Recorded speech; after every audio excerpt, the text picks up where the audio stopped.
like it. I prefer it. Yeah. Do a lot of staffs do that? My first job, had all of them at Arizona. Okay. So it just depends kind of what style defense you run and how you want to break up the staff. You ready there, Lauren? Let's start there. I mean, even if it's been a smooth adjustment, what adjustments have you had to make bringing the corners into what you're doing? Yeah. Should we start? Yeah. Okay. You can look at back. Okay. Ignore me now. So the major adjustments for one was just getting to know the corner room. The personalities, just the players. Obviously, you know them, but you don't really know them. You know what I mean? So that dynamic. I try to spend a lot more time with the corners individually early, just so they got to know me a little more, and what I expected out of them, and just tweaking some technique things here and there, but that was probably the major adjustment. Other than that, the guys knew each other on the team well. Obviously, we got to communicate with them. The safeties had to communicate with them every day on the field anyway. So that was the major adjustment. And then obviously having 14 guys in the meeting room as opposed to 8. So. And then, when we have them out the house for dinner, it's a little more food on the table. So. What skills translate from safety to corner and vice versa that you're able to teach to all 14? Really, it's nowadays, your safety's got to be able to cover slot receivers, more and more 11 and 10 personnel teams. Try to stretch you vertically down the field, in the middle of the field. So.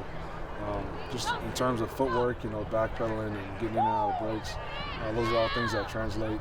Obviously, you got to get a little more in depth at corner. Playing press versus playing off, playing press bail, playing zone. Those different kind of techniques don't translate to the safety room, but the communication aspect of it, I think it's easier when we're all together because everybody's hearing the same thing. So, it might be something where safety. I was thinking it's one formation and one check, and the corner, because he's been in the room, knows the right call we got to be in, so that helps us out defensively for sure. How have you seen the guys respond? Have they liked coming together? I think so. I think we're getting closer as a unit, just as a secondary.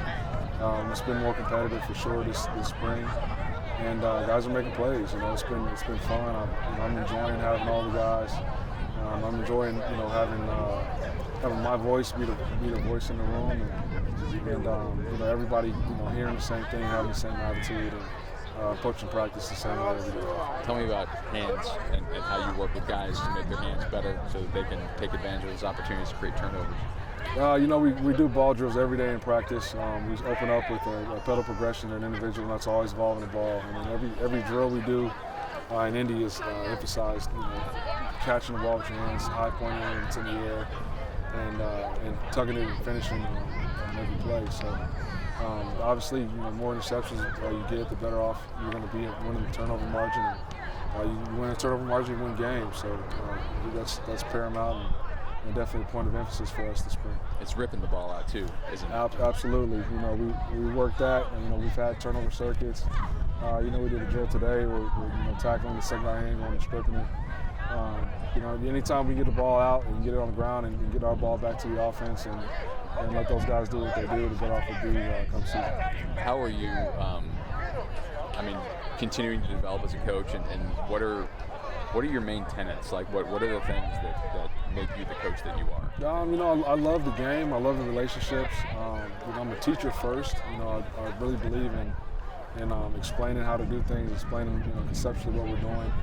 I like to teach what everybody's doing, so everybody kind of has an understanding of why you got to have outside or inside leverage, or why we're rotating a certain way, or why we got to make a certain check. Because I feel like once you understand the whole broad scheme, you kind of understand your intricate details within the system, and when you can cheat, and when you can bait somebody into doing something, and why you can show outside and play inside, different detail-oriented aspects like that play a part in trying to trick the offense and getting the quarterback to hold the ball with a half-second longer. And finally, how do you like to create relationships with these guys and make the relationships better? Just be myself and tell the truth. You know what I mean? Or be truthful. I think everybody can kind of see through fakeness. I think think guys appreciate when they're told the truth, whether it's good or bad, whether they want to hear it or not. I think in today's society, people are afraid to have conflict because of truth. I'm not afraid of that. We've had difficult conversations in our room, and I've had difficult conversations with individuals in the secondary. But that also builds trust because they know at the end of the day you're going to have their best interest at heart, and you're going to tell them the truth, whether they want to hear it or not. So, what is, and that's that. That's that. Yeah. All right, cool. That's awesome. Cool. You're right. People don't want. Rolling. First question is about emotion, because I talked to Pruitt, and he said that you're really good with getting emotion there, particularly when it's a practice. It's not game day. So how do you get the proper amount of emotion out of your players on a day-to-day basis? You just preach competition, in all that you do, whether it's in individual drills, one-on-one, 7-on-7, just everything you do is got to be competing, whether it's against yourself within your position group or against the offense. In our room in particular, there's a lot of spots that are up for grab. You have 4 guys that started at one point at safety last year, and then obviously you lose the 2 starting corners you had a year ago. So there was no set starters going into spring, and so competition has been huge. And in order to play at your best, you have to be emotional. This is an emotional game. It's a confrontational game, and so you got to be able to willing to embrace that aspect of it. And so I think that's kind of where the emotion comes from, just wanting to win all the time. Describe for me, if you can, the advantage that an emotional player has over a player who isn't playing with emotion. You're invested in whatever you're doing. Whether it's playing defensive back, having that emotion, you just get fully vested into the competition aspect of it. And guys that aren't emotional, sometimes they're not as vested and don't play as hard. And so I think you definitely, if you can harness your emotion in the right way, it leads to your advantage. Mm-hmm. You preach details a lot. Where did you get your, high opinion of details, or where did you learn how important details are? From Coach Greg Brown, who's my position coach in college. The game is so much easier when you're detail oriented. If you're supposed to be outside leverage, there's a reason why within the framework of the defense. And understanding that, you just put you in position to make plays when they come your way. I think guys that are detail oriented tend to pay attention to the fine-tuned things and don't tend to have as many mental lapses or technical lapses throughout the course of the game, throughout the course of a play. So the more attention you pay to the details, the better position you will be to be able to make plays when they're presenting themselves during the course of the game. How do you like to teach technique? You just by teaching the details of it. Whether it's for corners, if it's press coverage, the inch and out and having the proper leverage and what that leverage is and the yardage on it, and the place in which a proper hand and so your hips aren't locked out.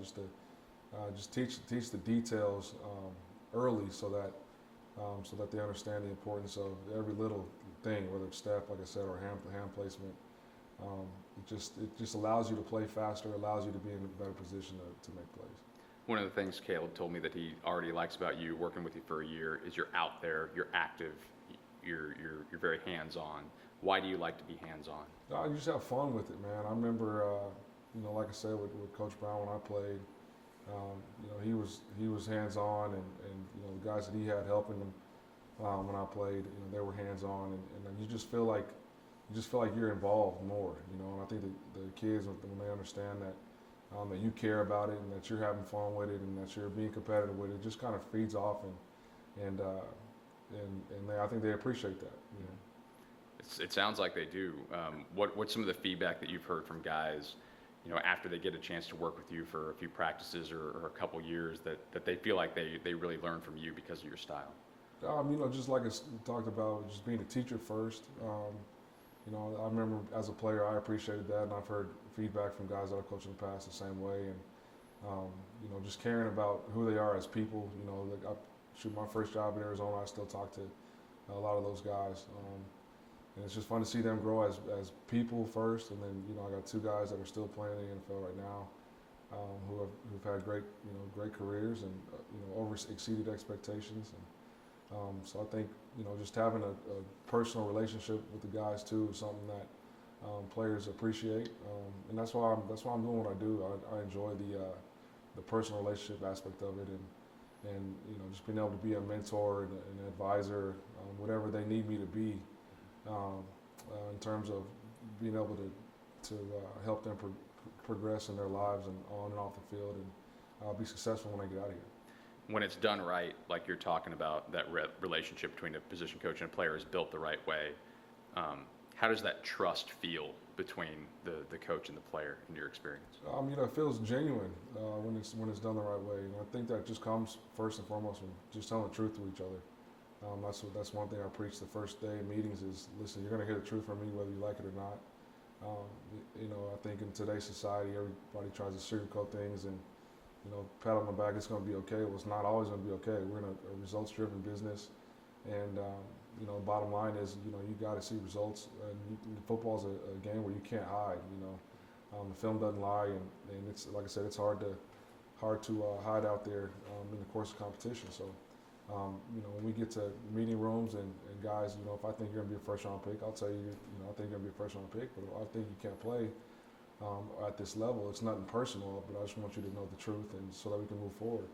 I think guys appreciate that. Obviously, without truth, there is no trust.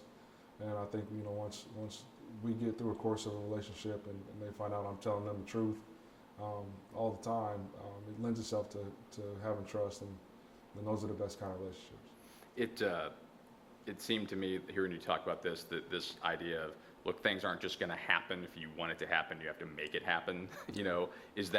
Was that indicated in that one drill you guys were doing, or prying the ball out? Hey, turnovers don't just happen. You got to do something technique-wise to make this happen. Is there a connection there? Yeah, obviously you gotta go get it, man. Bottom line, like I said, this is a results-driven game, and in order to get results, you gotta go take them. Nobody's gonna hand you anything in life, period. Anything that's worth gaining, you got to work for it. And football is no different, So speaking for me personally, that's kind of why I've been able to get to where I'm at. Is because opportunities come, you got to take them. And it's the same goes for being on the field. If the ball's in the air, you got to go get it. And somebody else is going to try to go get it. If the ball carrier's coming, easiest way to win games is to win a turnover margin. And so you got to go get turnovers. And that's our job, and that's one thing that we're trying to preach and have a point of emphasis on this spring, and hopefully it'll carry into numbers come the fall. Well, I've got you, Caleb Pruitt. How much has he developed and improved over the course of a year focusing on practice? He's done a great job at, he started off early in the spring at the safety position, and now he's also playing nickel. He's starting to understand the details of it. You can see when he knows what he's doing and is in a position to make a play. He's an athletic kid that's not afraid to stick his nose in there and get dirty, which is why he's excelled at that nickel spot. He adds a much needed versatility down there. Like I said, being able to fill in on the run game and also be able to cover wideouts like Jonathan Johnson, who's a speedy guy and can make things happen in space. So at his size, his frame, and his athleticism, to be able to do both of those things is a much needed bonus for us. And I'm just hoping he continues to develop, continues to grow, and understand the importance of understanding the details of the defense, and hopefully that'll pay dividends for us coming fall. And he's not a typical first-year guy. He's got big game experience coming from K-State. No doubt. How beneficial is that? It's super beneficial. They obviously play good defense at Kansas State, and so he understands the collegiate level defensive scheme, and the importance of understanding checks within calls. And just playing hard and playing tough, and like I said, hopefully that translates into good, successful play for us come fall. All right. Anything I'm forgetting? I don't think so. Didn't think so either. Just wanted to check and make sure.